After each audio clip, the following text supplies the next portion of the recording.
Assalamualaikum warahmatullahi wabarakatuh.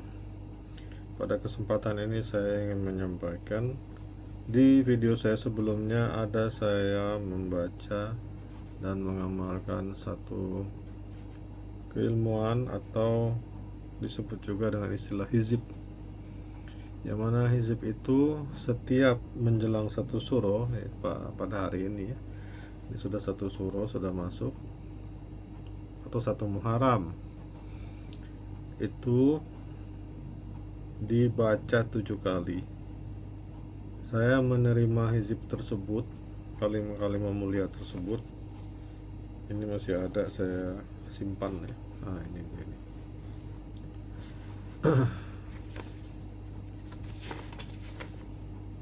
Apa nama hizibnya saya masih belum sebutkan.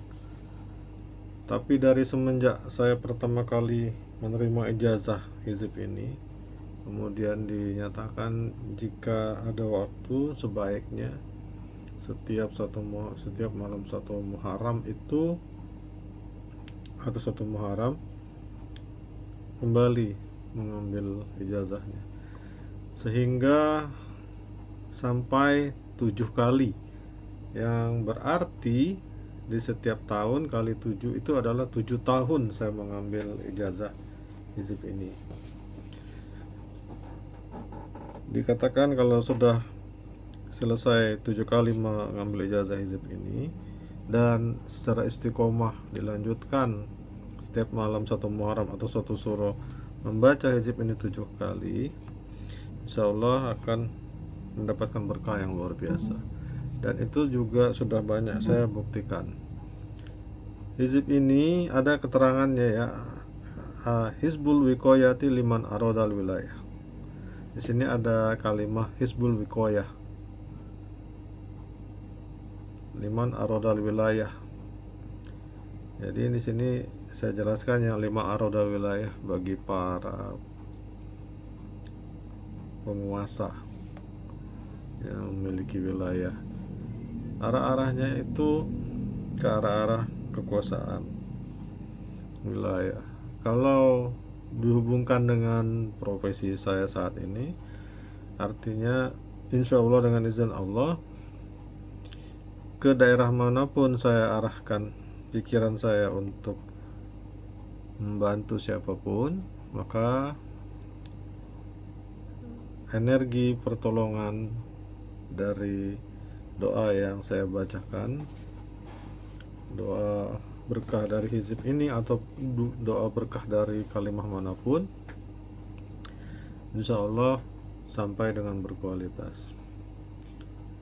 Jadi itu yang menjadi dasar alasan saya untuk membantu menolong siapapun.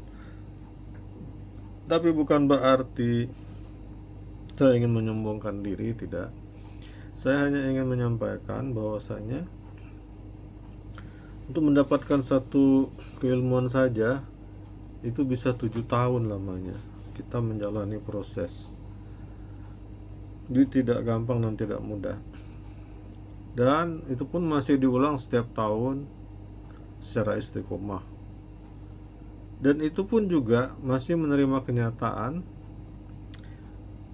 betapa gampangnya menghadapi orang-orang tertentu yang bisa dengan seenak jidatnya, sesuka hatinya, kemudian ngomong atau berbicara sembarangan kepada kita, bahkan mungkin menantang kita. Nah, ini yang mau saya sampaikan. Kita sebagai manusia biasa, atau saya pribadi sebagai manusia biasa juga tetap berprinsip la haula wala quwata illa billah. Artinya saya tidak punya daya atau upaya apapun, karena jika saya menggunakan akal pikiran dan tenaga atau seolah-olah saya merasa punya kekuatan sehingga saya hilaf, maka itu akan berurusan dengan hukum. Sehingga kemudian ingat kata guru-guru terdahulu, jika ingin menyelesaikan suatu masalah, jika kamu ada masalah, maka selesaikan dengan cara yang guru-guru sampaikan. Jika engkau melihat ikan di dalam satu kolam, bagaimana caranya dapat menangkap ikan tanpa membuat keruh kolam tersebut? Itu artinya kita berserah diri kepada Allah. Artinya apa? Kita punya keterbatasan sebagai manusia. Apabila kita meyakini dengan apa yang ada pada diri kita, walaupun ada kalimat seperti ini ya dari Al-Quran, dari surah Al-Anfal, wa'iddu lahum masata'tum min kuwatin wa min ribatil khayli, dan persiapkanlah kekuatan apa saja yang engkau sanggupi dan daripada kuda-kuda yang ditambah untuk berperang.